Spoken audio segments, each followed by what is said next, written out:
ഇപ്പോൾ പറഞ്ഞു കേൾക്കുന്ന കാര്യങ്ങൾ വെച്ച് നോക്കുമ്പോൾ അവിടെ നിന്ന് എങ്ങനെയൊക്കെ ആയിരിക്കാം ഒരു പാസ്സായി പുറത്തു വന്നിരിക്കുന്നത്, അതും അന്വേഷിക്കേണ്ട വിഷയമാണ്. അതുകൊണ്ട് വലിയ തോതിലുള്ള സംരക്ഷണം, പ്രതിരോധം, പിന്തുണ അതൊക്കെ നാരായണൻ നായർക്കും അദ്ദേഹത്തിൻ്റെ മകൾക്കും ഈ കേരള ലോ അക്കാഡമിക്കും ആ ലോ അക്കാഡമി ലോ കോളേജിനും ഉണ്ട്. അതുകൊണ്ട് ഷെയ്ഖ് സി തോമസിനെ പോലെയുള്ള വിദ്യാർത്ഥികൾ അവിടെ സമരം നടത്തുമ്പോൾ അവർ നേരിടുന്നത് വലിയ പ്രശ്നങ്ങൾ തന്നെയാണ്.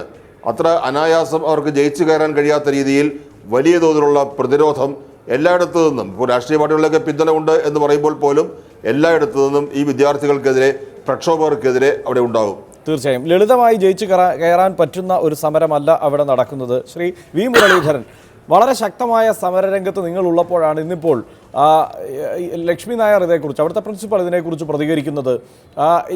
ഞങ്ങളുടെ 60-ാം വാർഷികമാണ്, അതിന് പല നേതാക്കളെയും ഇപ്പോൾ ഇവിടെ സന്ദർശിക്കുന്ന പല നേതാക്കളെയും ക്ഷണിക്കണമെന്ന് ആഗ്രഹിച്ചിരുന്നു. എന്തിന് നരേന്ദ്രമോദി അവരെ ക്ഷണിക്കണമെന്ന് ആലോചിച്ചിരുന്നു. പക്ഷേ ഇവരെയൊന്നും പലപ്പോഴും കാണാൻ പോലും കിട്ടാത്തവരാണ്. അവരൊക്കെ ഇപ്പോൾ ഇവിടെ സന്ദർശിക്കുന്നുണ്ട്. അതിലെനിക്ക് വളരെ സന്തോഷമുണ്ട് എന്നതാണ്. ഇത്ര ലാഘവ ബുദ്ധിയോടെ അവർക്ക് ആ വിഷയത്തെ സമീപിക്കാൻ കഴിയുന്നുണ്ടെങ്കിൽ, ഒരു വിദ്യാർത്ഥിയുടെയും ഒരാവശ്യത്തെയും അംഗീകരിക്കാൻ കഴിയില്ല എന്ന് അവർക്ക് കൃത്യമായി പറഞ്ഞവതരിപ്പിക്കാൻ കഴിയുന്നുണ്ടെങ്കിൽ, എൻ്റെ അച്ഛൻ പറഞ്ഞാൽ മാത്രം ഞാൻ രാജിവെക്കാമെന്ന് അവർക്ക് പറഞ്ഞവതരിപ്പിക്കാൻ കഴിയുന്നുണ്ടെങ്കിൽ, താങ്കൾ അവിടെ നിരാഹാരം ഇരുന്നാലും ഈ സമരം അവസാനിക്കണമെങ്കിൽ കുറെ കൂടി ബുദ്ധിമുട്ടേണ്ടി വരും എന്ന് തോന്നുന്നില്ലേ? അല്ല, ഇതിൽ രണ്ട് വശങ്ങളുണ്ട്. അവർ ഇത്തരത്തിലുള്ളൊരു ലാഘവ ബുദ്ധിയോടുകൂടി കാണുന്നുണ്ടെങ്കിൽ രണ്ട് കാരണങ്ങളാണ്. ഒന്ന്, എല്ലാ ഏകാധിപതികളും ധരിച്ചിട്ടുള്ളത് അവരുടെ കസേര അത് നഷ്ടപ്പെടുന്നത് വരെ അവർ വിശ്വസിച്ചത് അത് വളരെ സുരക്ഷിതമാണെന്നാണ്. ഒന്നുകിൽ അതായിരിക്കാം, അല്ലെങ്കിൽ അവർക്ക് പൂർണ്ണ ബോധ്യമുണ്ട് ഇത്രയും കാലം അവരെ സംരക്ഷിച്ച ശക്തികൾ ഇനിയും സംരക്ഷിച്ചു കൊള്ളും. അങ്ങനെ സംരക്ഷിക്കാൻ, അവരെ ഇത്രയും കാലം സംരക്ഷിച്ചവർക്ക് ഇനി സാധ്യമല്ല എന്ന് ഉള്ളതിൻ്റെ ചരിത്രമാണ് നേരത്തെ ഇവിടെ തന്നെ സൂചിപ്പിച്ചു. 97-ൽ കേരളത്തിലെ ഇന്ത്യൻ എക്സ്പ്രസ് പത്രം ഈ വിഷയം വളരെ സജീവമായിട്ട് രംഗത്ത് കൊണ്ടുവന്നപ്പോൾ അതിനെതിരായിട്ട് ഇന്ത്യൻ എക്സ്പ്രസിൽ ഇവിടുത്തെ വിദ്യാർത്ഥികളെ കൊണ്ടുപോയി കല്ലെറിയിപ്പിച്ച അതേ മാനേജ്മെൻറ്റാണ് ഇപ്പോൾ ഉള്ളത്. അന്ന് ഈ വിഷയം ഉന്നയിച്ചുകൊണ്ട് കേരള യൂണിവേഴ്സിറ്റി സെനറ്റിൽ വിദ്യാർത്ഥി പരിഷത്തിൻ്റെ പ്രതിനിധി ഈ വിഷയം ചർച്ച ചെയ്യണമെന്നാവശ്യപ്പെട്ടപ്പോൾ അടുത്ത ദിവസം ആ സെനറ്റ് മീറ്റിങ്ങിൽ ആ വിഷയം ഉന്നയിച്ചതിൻ്റെ പേരിൽ അദ്ദേഹത്തെ സെനറ്റിൽ നിന്ന് പുറത്താക്കാൻ നേതൃത്വം നൽകിയ ആളുകൾ ആ സെനറ്റിലുണ്ടായിരുന്നു. പക്ഷേ ഇന്ന് അതേ കോളേജിലെ വിദ്യാർത്ഥികൾ ഇന്ന് ആ കോളേജിലെ ക്രമക്കേടുകൾക്കെതിരായിട്ട്, പ്രിൻസിപ്പാളിൻ്റെ ഏകാധിപത്യപരമായിട്ടുള്ള നിലപാടുകൾക്കെതിരായിട്ട് സർക്കാർ ഈ കോളേജ് ഏറ്റെടുക്കണം എന്നാവശ്യപ്പെട്ടുകൊണ്ട് സമരരംഗത്ത് വരുന്നു എന്നുള്ളത് തന്നെ കാലം മാറി എന്നുള്ളതിൻ്റെ സൂചനയാണ്. അത് തിരിച്ചറിയാൻ അവർക്ക് ഇപ്പോഴും സാധിക്കുന്നില്ലെങ്കിൽ വിനാശകാലേ വിപരീത ബുദ്ധി എന്നല്ലാതെ അതിനപ്പുറം അതിനെക്കുറിച്ച് വിശേഷിപ്പിക്കേണ്ട ആവശ്യമില്ല. ശ്രീ ജയ്ക്ക്, ഉപസമിതിയുടെ കണ്ടെത്തലുകൾ സംബന്ധിച്ച വാർത്തകൾ ഇപ്പോൾ വന്നു. ആ കണ്ടെത്തലുകളെക്കുറിച്ച് താങ്കൾക്കേറെ ശുഭപ്രതീക്ഷയുണ്ട്. അതെല്ലാം വിദ്യാർത്ഥി പക്ഷത്ത് നിന്നുള്ളതാണ് എന്നുള്ള പ്രതീക്ഷയുമുണ്ട്. പക്ഷേ ഇവിടെ ശ്രീ ജ്യോതികുമാർ ചാമക്കാല ചൂണ്ടിക്കാണിച്ചതുപോലെ ഒരൊറ്റ തീരുമാനമാണ് എടുക്കാൻ കഴിയുക, കടുത്ത തീരുമാനം. അത് ആ സ്ഥാപനത്തിൻ്റെ അഫിലിയേഷൻ റദ്ദാക്കുക എന്നതാണ്. അല്ലാതെ ഈ ഉന്നയിക്കപ്പെടുന്ന ആവശ്യങ്ങളൊന്നും സാധിച്ചു തരാൻ കഴിയുന്ന ഒരു സംവിധാനമല്ല ഈ സിൻഡിക്കേറ്റ് എന്നത്. അപ്പോൾ പിന്നെ ഇടപെടേണ്ടത് സർക്കാരല്ലേ? സർക്കാരിൻ്റെ ഇടപെടൽ വൈകുന്നു എന്ന ഒരു തോന്നലും SFIക്ക് ഇല്ലേ? ഞാൻ നേരത്തെ സൂചിപ്പിച്ചല്ലോ, ഇവിടെ സിൻഡിക്കേറ്റ് ഉപസമിതിയുടെ പരിമിതി എന്താണെന്ന് നമുക്കറിയാം. ഒരു സ്ഥാപനത്തെ, പ്രത്യേകിച്ച് മാനേജ്മെൻറ്റ് കോളേജിനെയൊക്കെ നിയന്ത്രിക്കാൻ പല ഘട്ടത്തിൽ ഇത്തരത്തിലുള്ള സിൻഡിക്കേറ്റ് ഉപസമിതി പല വിദ്യാർത്ഥി സമരങ്ങളുടെയും മുമ്പിൽ പാടുപെടുന്നത് നമ്മൾ ഒട്ടനവധി സന്ദർഭങ്ങൾ നമ്മൾ കണ്ടിട്ടുള്ളതാണ്. ക്രിസ്ത്യൻ മാനേജ്മെൻറ്റ് കോളേജുകളിലടക്കം സിൻഡിക്കേറ്റ് ഉപസമിതി അല്ലെങ്കിൽ സിൻഡിക്കേറ്റിൻ്റെ ഒക്കെ വൈസ് ചാൻസലറുടെ ഒക്കെ നിർദ്ദേശത്തെ കാറ്റിപ്പറത്തിക്കൊണ്ട് പ്രവർത്തിക്കുന്ന മാനേജ്മെൻറ്റ് കലാലയങ്ങൾ ഇപ്പോഴും കേരളത്തിൻ്റെ മണ്ണിലുണ്ട്. നമ്മൾ ആ ചരിത്രമൊന്നും മറന്നുകൊണ്ടല്ല നമ്മൾ ഇത്തരത്തിലൊരു സമരത്തിൻ്റെ അനിവാര്യമായ വിജയത്തെക്കുറിച്ച് സംസാരിക്കുന്നത്. ഒരു സംശയവും വേണ്ട, സർക്കാർ ഈ വിഷയത്തിൽ മികച്ച നടപടിയിലേക്ക് സർക്കാർ വരും. കാരണം അത്രമേൽ ശക്തമാണ് വിദ്യാർത്ഥി പ്രക്ഷോഭം. ആ വിദ്യാർത്ഥി പ്രക്ഷോഭത്തിൻ്റെ ഒന്നാം നിരയിൽ തന്നെ ഭരിക്കുന്നതാര് അല്ലെങ്കിൽ മുന്നണിയുടെ ഭരണവിലാസം നോക്കാതെ സമരം ചെയ്യാൻ SFI എന്ന് പറയുന്ന വിദ്യാർത്ഥി പ്രസ്ഥാനം മുന്നിൽ തന്നെ നിൽക്കുന്നുണ്ട്. അനിവാര്യമായി ഈ സമരം അവസാനിക്കുക. ഒരു സംശയവും വേണ്ട, ഈ പ്രിൻസിപ്പലിന്റെ പൂർണ്ണമായിട്ടുള്ള ആ സ്ഥാനത്ത് നിന്ന് പിന്മാറ്റത്തിൽ തന്നെയായിരിക്കും എന്ന കാര്യം. പക്ഷേ ജയ്ക്ക്, ഞാൻ പറഞ്ഞല്ലോ, എൻ്റെ അച്ഛൻ പറഞ്ഞാൽ പിൻവാങ്ങാം എന്നതാണ് ലക്ഷ്മി നായരുടെ നിലപാട്. അച്ഛൻ പറഞ്ഞാൽ രാജിവെക്കാം എന്നതാണ്. എന്നെ പുറത്താക്കാൻ ഇവർക്ക് ആർക്കും കഴിയില്ല. നിയമപരമായി എല്ലാ അവകാശവും എനിക്കുണ്ട്. ആ നിലയ്ക്ക് മുന്നോട്ട് പോകാൻ എനിക്ക് കഴിയുമെന്ന് ഉറപ്പോടെ അവർ പറയുമ്പോൾ പിന്നെ എങ്ങനെയാണ്, എന്തുറപ്പാണ് നിങ്ങൾക്കുള്ളത്? പറയുമ്പോൾ ചിലപ്പോൾ ഒരു പക്ഷേ അല്പം കാൽപ്പനികമായി പോകും. നമ്മുടെ നാട്ടിൽ ഇതേപോലെ പറഞ്ഞുകൊണ്ടിരുന്ന എല്ലാ ആളുകളും നിഷ്കരുണം നമ്മുടെ നാട്ടിലെ ജനകീയ വിചാരണയ്ക്ക് മുമ്പിൽ തലകുലിച്ച് തകർത്തെറിയപ്പെട്ടിട്ടുണ്ട്.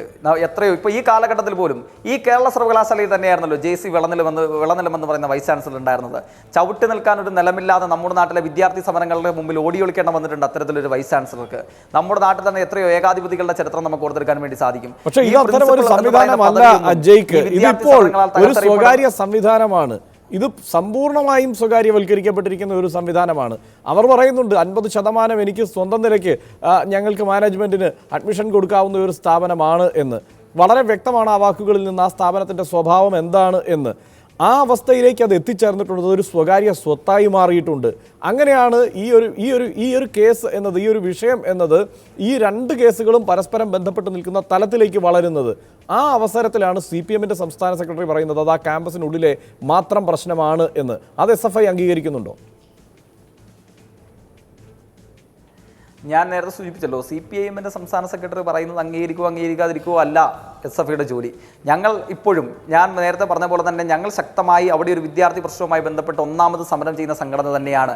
ഇവർ എത്ര തന്നെ വാഗ്വാദത്തിൽ ഏർപ്പെട്ടാലും, എത്രമേൽ ഇവർ വീരസ്യം പറഞ്ഞാലും ഒരു സംശയവും വേണ്ട ശ്രീഹർഷൻ, അവിടെ ലോ അക്കാഡമി ഒരു ദിവസമെങ്കിലും പ്രവർത്തിക്കണമെങ്കിൽ ഇനി ആ പ്രവർത്തിക്കുന്ന ദിവസം ഈ പറയുന്ന ലക്ഷ്മി എസ് നായർ അവിടെ പ്രിൻസിപ്പൾ ആവില്ല. ആ ലോ അക്കാഡമിയുടെ ക്ലാസ്സിൽ വിദ്യാർത്ഥിനികൾ 1ാം വർഷക്കാർ ഉൾപ്പെടെ അവർ ക്ലാസ്സിൽ കയറിയിരുന്ന് പഠിക്കുന്ന ദിവസം ഇവർ ആയിരിക്കില്ല ആ അക്കാഡമിയുടെ പ്രിൻസിപ്പൾ.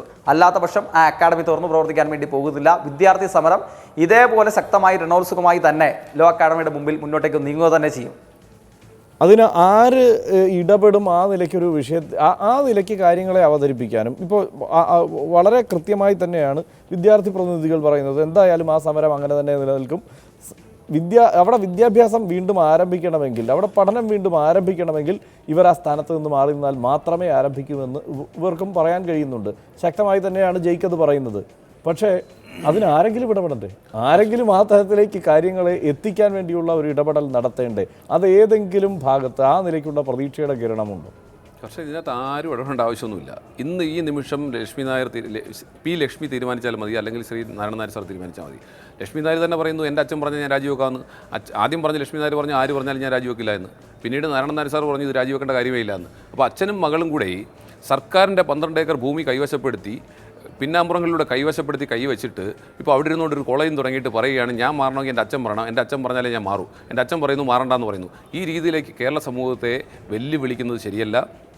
എന്ത് സംഭവിച്ചാലും ഈ കാര്യത്തിനകത്ത് തീരുമാനമെടുക്കേണ്ടത് പ്രിൻസിപ്പളും മാനേജ്മെൻറ്റുമാണ്. മാനേജ്മെൻറ്റ് ഇതിന് പ്രിൻസിപ്പളിനെതിരായിട്ട് തീരുമാനമെടുത്തില്ലെങ്കിൽ അവിടെ സംഭവം കൂടുതൽ വഷളാകും. ഒരു തർക്കവും വേണ്ട, വഷളാകും എന്നുകൊണ്ട് ഉദ്ദേശിക്കുന്നത് ആ കോളേജിൻ്റെ നാശത്തിനുള്ള തുടക്കമാകും. അത് മറ്റാരേക്കാൾ നന്നായി അറിയാവുന്നത് ശ്രീ നാരായണൻ നായർ സാറിനാണെന്ന് എനിക്ക് ബോധ്യമുണ്ട്.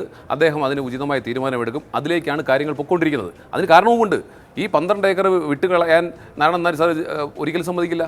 അദ്ദേഹത്തിൻ്റെ കസ്റ്റഡിയിൽ കഴിഞ്ഞ 68 മുതൽ കൈവശം വെച്ചിരിക്കുന്ന വസ്തുവാണ്.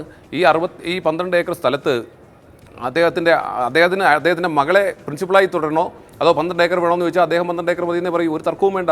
അതുകൊണ്ട് തന്നെ ഇത് പരിഹരിക്കപ്പെടും.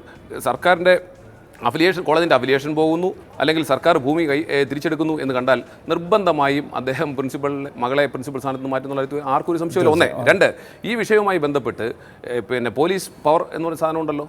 സർക്കാരിന് ഈ വിഷയത്തിൽ ആരുടെയും ഇടപെടലില്ലാതെ ഇടപെടാമല്ലോ. ബഹുമാനപ്പെട്ട സെബാസ്റ്റ്യൻ പോൾ സാർ ഇവിടെ ഉണ്ട്. സർക്കാരിന് പോലീസ് പവർ ഉപയോഗിക്കാം. എവിടെയാണ് ഏത് വിഷയത്തിലും തർക്കമുണ്ടായാൽ അതിനകത്ത് ഇടപെട്ടുകൊണ്ട് ഈ വിഷയം പരിഹരിക്കുവാൻ കഴിയും. ഇവിടെ സർക്കാരിനെ സംബന്ധിച്ച് ഈ 12 ഏക്കർ ഭൂമി കഴിഞ്ഞ 68 മുതൽ നമ്മളിപ്പോഴാണ് ഇതിനകത്ത് ഹർഷൻ മനസ്സിലാക്കേണ്ട ഒരു വിഷയമുണ്ട്. സർവകലാശാലയിൽ ഇതിൻ്റെ രേഖകളില്ല. ഞാൻ പറയുന്നതിന് കാരണമുണ്ട്. സർവകലാശാലയിൽ രേഖയില്ല, ഹയർ എഡ്യൂക്കേഷൻ രേഖയില്ല, വേറെ എങ്ങുമില്ല. അപ്പോൾ ഇതിൻ്റെ പിന്നിലെ ലക്ഷ്യം ഈ അഫിലിയേഷനുമായി ബന്ധപ്പെട്ട ഫയലിലാണ് ഈ ഭൂമിയുടെ ഇടപാടുകൾ കൃത്യമായി കാണുന്നത്. അപ്പോൾ ഏത് കുറ്റം ചെയ്താലും ഒരു തെളിവ് അവശേഷിയും എന്ന് പറയുന്നത് പോലെയാണ് നിയമസഭാ രേഖകൾ ഡിജിറ്റൈസ് ചെയ്തപ്പോഴാണ് നമുക്കിപ്പോൾ ഡോക്യുമെൻ്റ് കിട്ടിയിരിക്കുന്നത്. 68-ൽ ഈ ലാൻഡ് ഈ സൊസൈറ്റിക്ക് കൊടുക്കുമ്പോൾ കണ്ടീഷൻ ഉണ്ടായിരുന്നു. അതായത് ഗവർണർ ചീഫ് പേട്ടറിനും മുഖ്യമന്ത്രി പേട്ടറിനും 2 മന്ത്രിമാരും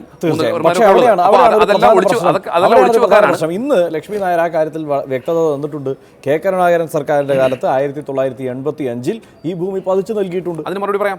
ഇത് ഞാൻ പറഞ്ഞത് പാട്ടത്തിന് വളരെ ക്ലിയറാണ് കാര്യങ്ങൾ. 68 പാട്ടത്തിന് കൊടുത്തു. പാട്ടത്തിന് കൊടുത്തപ്പോൾ പറഞ്ഞിരുന്ന കണ്ടീഷൻസ് എന്തെങ്കിലും പാലിക്കപ്പെട്ടിട്ടുണ്ടോ? ഞാൻ പറയുന്ന ചീഫ് പേട്ടനായി ഗവർണറെ വെച്ച് മുമ്പ് പറഞ്ഞ കണ്ടീഷൻസ് എവിടെയെങ്കിലും പാലിക്കപ്പെട്ടിട്ടുണ്ടോ? പാലിക്കപ്പെട്ടതിൻ്റെ ഒരു രേഖകൾ അവർ ഹാജരാക്കട്ടെ. അങ്ങനെ പാട്ടത്തിന് കൊടുത്ത വസ്തുവിൽ പാട്ട വ്യവസ്ഥകൾക്ക് വിധേയമല്ലാതെ പ്രവർത്തിച്ചിട്ടുണ്ടെങ്കിൽ അത് പിന്നീട് പതിച്ചു കൊടുത്താൽ പോലും സർക്കാരിന് ഏറ്റെടുക്കാം. 1. 2, ഇതൊന്നും വേണ്ട ഹർഷൻ. ഈ പറഞ്ഞിരിക്കുന്ന കണ്ടീഷൻസ് ഇപ്പോൾ സാറ്റിസ്ഫൈ ചെയ്താൽ മതി. അതായത് ഈ ഭൂമിയിൽ വ്യക്തമാണ്. ഞാൻ തിരിച്ചു വരാം. ശ്രീ വി മുരളീധരൻ, ഈ പ്രശ്നം പരിഹരിക്കാൻ പറ്റുന്ന ഒരു സാധ്യതയാണ് ശ്രീ ജ്യോതികുമാർ ചാമക്കാല പറഞ്ഞത്. കൗതുകമുള്ള സാധ്യതയാണത്. അത് ഈ അച്ഛൻ പറയുകയാണ്, മകളോട് മാറി നിൽക്കാൻ പറയുന്ന ഒരു സാഹചര്യം ഉണ്ടായാൽ 12 ഏക്കർ അവരുടെ കസ്റ്റഡിയിലിരിക്കും. ഈ പ്രിൻസിപ്പൽ സ്ഥാനത്ത് നിന്ന് ലക്ഷ്മി നായർ അല്ല, അതൊരു സാധ്യതയാണ്. ഒരു സാധ്യത തന്നെയാണ് താങ്കൾ പറഞ്ഞത്. അതാണ് സർക്കാരിന് നടത്താൻ കഴിയുന്ന ഒരു ശ്രമത്തെക്കുറിച്ചാണ് പറഞ്ഞത്. അങ്ങനെ മാറി നിൽക്കുന്ന ഒരു സാധ്യതയുണ്ടാകും. ആ സാധ്യത ഉണ്ടാവുന്ന ഘട്ടത്തിൽ വിദ്യാർത്ഥികളുടെ ആവശ്യങ്ങൾ പരിഹരിക്കപ്പെടുന്നു. അതാണ്, വിദ്യാർത്ഥികളുടെ ആവശ്യങ്ങൾ പരിഹരിക്കപ്പെടുന്നു എന്നൊരവസ്ഥ ഉണ്ടായാൽ അതോടെ പ്രശ്നം പരിഹരിച്ചു എന്ന് അതെങ്ങനെയാണ് അത് അങ്ങനെ ഒരു സാഹചര്യം ഉണ്ടാവുക? അല്ലല്ല, ഞാൻ പറഞ്ഞല്ലോ ആദ്യമേ, അതായത് പ്രിൻസിപ്പൽ മാറി നിൽക്കുക എന്നുള്ളതാണ് ഇപ്പോഴത്തെ വിദ്യാർത്ഥികളുടെ ആവശ്യം. ഞാനിപ്പോൾ ഈ നിരാഹാര സമരം നടത്തുന്നത് വിദ്യാർത്ഥികളുടെ ആവശ്യം അംഗീകരിക്കണം എന്ന് ആവശ്യപ്പെട്ടുകൊണ്ടാണ്, അതിന് പിന്തുണച്ചുകൊണ്ടാണ്. അതിനർത്ഥം അവരുടെ ആവശ്യങ്ങൾ അംഗീകരിച്ചു കഴിഞ്ഞാൽ മറ്റെല്ലാ പ്രശ്നങ്ങളും മാറ്റിവെക്കും എന്നൊന്നുമല്ല. ഈ സമരം അവസാനിപ്പിക്കും, ബാക്കി കാര്യങ്ങൾ തുടർന്ന് നടക്കും. അക്കാര്യത്തിൽ സംശയമൊന്നുമില്ല. കാരണം സർക്കാരിന്റെ ഭൂമി, അതായത് ഈ നാട്ടിലെ ജനങ്ങളുടെ ഭൂമി ഏതെങ്കിലും ഒരു സ്വകാര്യ വ്യക്തി കൈയടക്കി വെച്ചു കഴിഞ്ഞാൽ അത് വിദ്യാർത്ഥി പ്രശ്നമല്ല, അത് ഈ നാട്ടിലെ പൊതുജനങ്ങളുടെ പ്രശ്നമാണ്. അതൊരു രാഷ്ട്രീയ പ്രശ്നമായിട്ട് തന്നെ ഞങ്ങൾ തുടർന്നുള്ള ദിവസങ്ങളിൽ ഉന്നയിക്കും. ഹർഷൻ, ഇതിനകത്ത് ഞാൻ ഒന്നുകൂടെ ക്ലാരിഫൈ ചെയ്യാൻ ഉദ്ദേശിക്കുന്നു. ഞാൻ പറഞ്ഞത് നാരായണൻ നായർ സാറിന്റെ മാനസികാവസ്ഥയെക്കുറിച്ചാണ് പറഞ്ഞത്. എൻ്റെ അഭിപ്രായമല്ല. നാരായണൻ നായർ സാറിന് ഇപ്പം മകളെ മാറ്റി നിർത്തിയാലും 12 ഏക്കർ സംരക്ഷിക്കാനുള്ള വൃഥാവിലുള്ള ശ്രമമാണ് അദ്ദേഹം നടത്തുന്നത്. പക്ഷേ കോൺഗ്രസിന്റെ KPC പ്രസിഡന്റ് ഉൾപ്പെടെ പറഞ്ഞിട്ടുണ്ട് ഈ ഭൂമി തിരിച്ചെടുക്കണമെന്ന്. മുൻ മുഖ്യമന്ത്രി ശ്രീ VS അച്യുതാനന്ദൻ പറഞ്ഞിട്ടുണ്ട്. എത്രത്തോളം ആത്മാർത്ഥതയുള്ളതാണ് എന്ന് സംശയിക്കണം. കാരണം നിയമപരമായി നടപടി എത്രയോ കേസെടുക്കാമായിരുന്നു എന്ന് KPCC പ്രസിഡന്റ് പറഞ്ഞു ഇന്ന്. പക്ഷേ ഈ KPCC പ്രസിഡന്റിന്റെ സർക്കാർ ഉണ്ടായിരുന്ന കാലത്ത് ഒരു നടപടിയും ഉണ്ടായിട്ടില്ല എന്ന് മാത്രമല്ല 85 ഈ ഭൂമി അനുവദിച്ചു കൊടുത്തത് ഈ കോൺഗ്രസിന്റെ സർക്കാരാണ് എന്നതാണ് വാസ്തവം. ഞാൻ അതിലേക്കാണ് വരുന്നത്. 68 ഇത് പതിച്ചു പാട്ടത്തിന് കൊടുത്തത് MN ഗോവിന്ദൻ നായർ സാറിൻ്റെ കാലത്താണ്. 85 ഇപ്പോൾ പറഞ്ഞതുപോലെ ശ്രീ കെ കരുണാകരൻ്റെ കാലത്ത് PJ ജോസഫ് റവന്യൂ മിനിസ്റ്റർ ആയിരിക്കുമ്പോഴാണ്.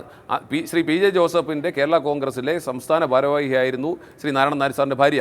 അതാരും മറന്നു പോകരുത്. അപ്പോൾ അത്തരത്തിൽ പതിച്ചു കൊടുത്തിട്ടുണ്ട്. ഇത് രണ്ടും തെറ്റാണ്. ഇത് രണ്ടും തെറ്റാണെങ്കിൽ രണ്ടും തിരുത്തണം. തെറ്റ് പറ്റിയിട്ടുണ്ടെങ്കിൽ സ്വാഭാവികമായി തിരുത്തി സർക്കാർ ഭൂമി ആരെങ്കിലും കൈവശം വെച്ചിട്ടുണ്ടെങ്കിൽ അത് തിരിച്ചു പിടിക്കുക തന്നെ വേണം. ഡോക്ടർ സെബാസ്റ്റ്യൻ പോൾ ഒരു കാര്യം ഇന്നിപ്പോൾ പറഞ്ഞു, ഇന്ന് കോടിയേരി ബാലകൃഷ്ണൻ പറഞ്ഞത് ഇതൊരു ക്യാമ്പസിൻ്റെ മാത്രം പ്രശ്നമാണെന്ന്.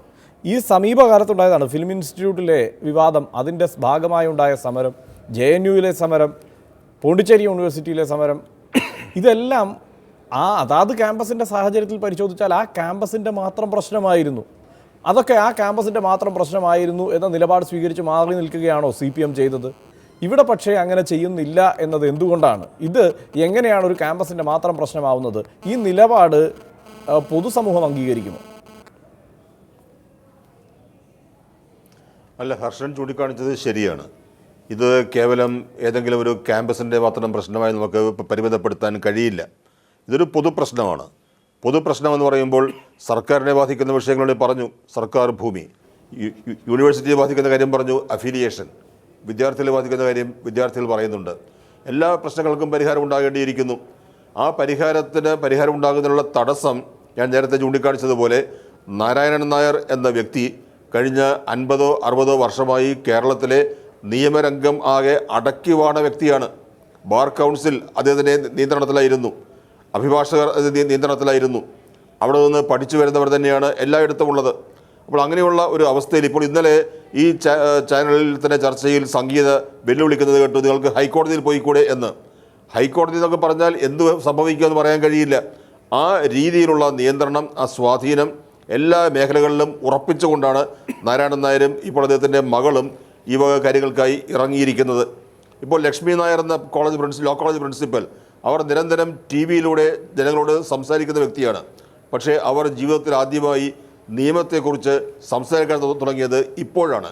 തൻ്റെ കസേര ഭദ്രമാക്കുന്നതിനുള്ള നിയമങ്ങളെക്കുറിച്ച് അവർ സംസാരിച്ച് തുടങ്ങിയിരിക്കുന്നു. അത്രയെങ്കിലും നല്ലത്. പക്ഷേ ലക്ഷ്മി നായർ ഉന്നയിക്കുന്ന നിയമം അല്ല ഇവിടെ ആവശ്യം, മറിച്ച് സർക്കാരിൻ്റെ വിഷയങ്ങൾക്കാണ് നിൽക്കട്ടെ. വിദ്യാർത്ഥികൾക്ക് അവർക്ക് അന്തസ്സോടെ ആത്മാഭിമാനത്തോടെ പഠിച്ചിറങ്ങുന്നതിനുള്ള സൗകര്യം ആ കോളേജിൽ ഉണ്ടാകണം. തീർച്ചയായും വളരെ പെട്ടെന്ന് തിരിച്ചു വരാം ഒരു ചെറിയ ഇടവേളയ്ക്ക് ശേഷം.